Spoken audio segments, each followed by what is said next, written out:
Avec ce geste de la directrice régionale en charge des ressources halieutiques du plateau central, c'est parti pour l'opération d'empoisonnement des 4 plans d'eau réalisée par le projet de mobilisation et de valorisation des eaux de surface dans le plateau central PMVEC.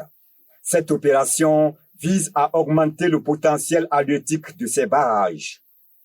Ce sont au total 40 000 alevins de tilapia communément appelés carpes et 13 300 poissons-chats ou silures qui ont été acquis et introduits dans ce barrage de Dawaka-Witenga ce 14 novembre 2023.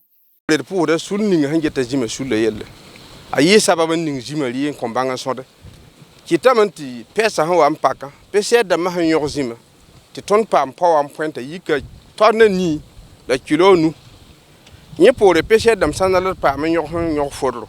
Et de mime tim par me for la meilleure boom tinta tona yobe. Ha. Et soon lebe ya non en rana yasa. Of Saint Lewaning Zima combang son de base hampa walam so comme Zima katembang sonde.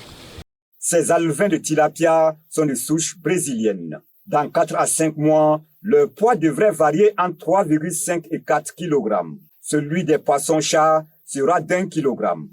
Si les producteurs de Dawaka-Witenga sont satisfaits de cette opération, il en est de même pour le prestataire qui a produit et livré ses alevins.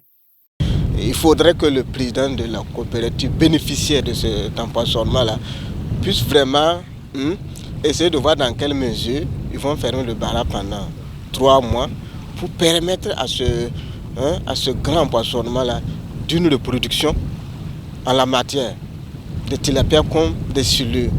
Et encore, il faut qu'il regarde dans quelle mesure il peut vraiment former les pêcheurs pour qu'ils puissent utiliser des mailles qui ne vont pas en tout cas prendre les petits poissons pour permettre une meilleure production.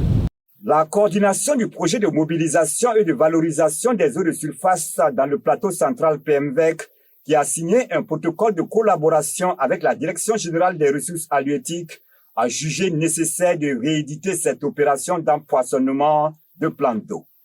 Elle a commencé en 2022 avec 5 000 alevins introduits dans ce barrage de Dawaka-Witenga. Rien qu'avec ce nombre, les acteurs de la filière ont apprécié les retombées de cette opération.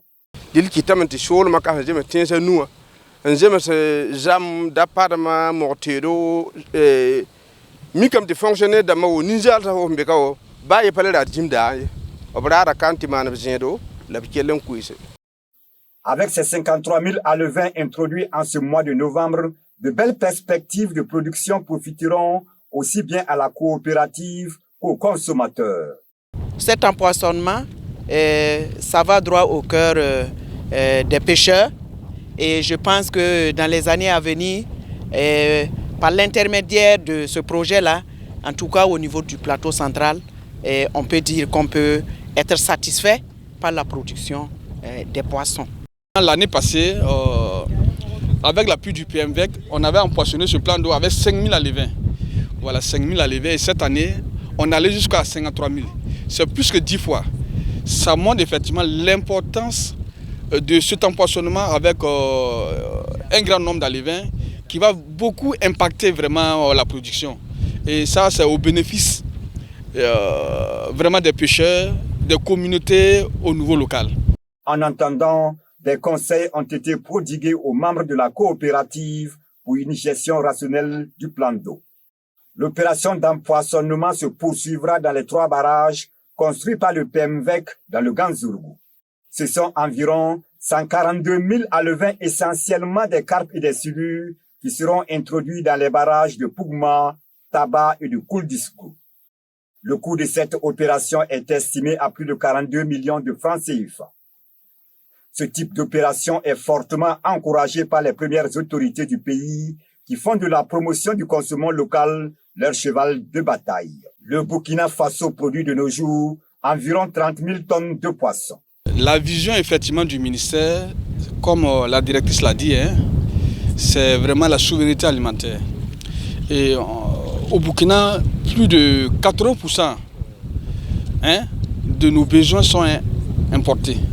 Ça montre qu'effectivement, c'est des milliards de devises qu'on donne à l'extérieur. Et cet empoisonnement, c'est une autre méthode d'aménagement qui va consister vraiment à améliorer la production et la productivité de ce plan d'eau. Cela représente moins de 30% de ses besoins en produits halieutiques. Il faudrait donc envisager des actions fortes pour inverser cette tendance. Nous encourageons le projet à nous soutenir toujours. C'est vrai que c'est un projet qui tire vers la fin et le ministère étant au courant de la fin du projet va nous venir encore au secours pour les autres barrages qui pourront effectivement bénéficier de cet empoisonnement-là, qui sont des protéines et qui peuvent venir à la sécurité alimentaire de la population. La construction du barrage de Niou dans le Kourouéro, toujours dans le cadre de la mise en œuvre du PMVEC, connaît un retard dans son exécution. Qu'à cela ne tienne à sa réception, il est aussi prévu son empoisonnement.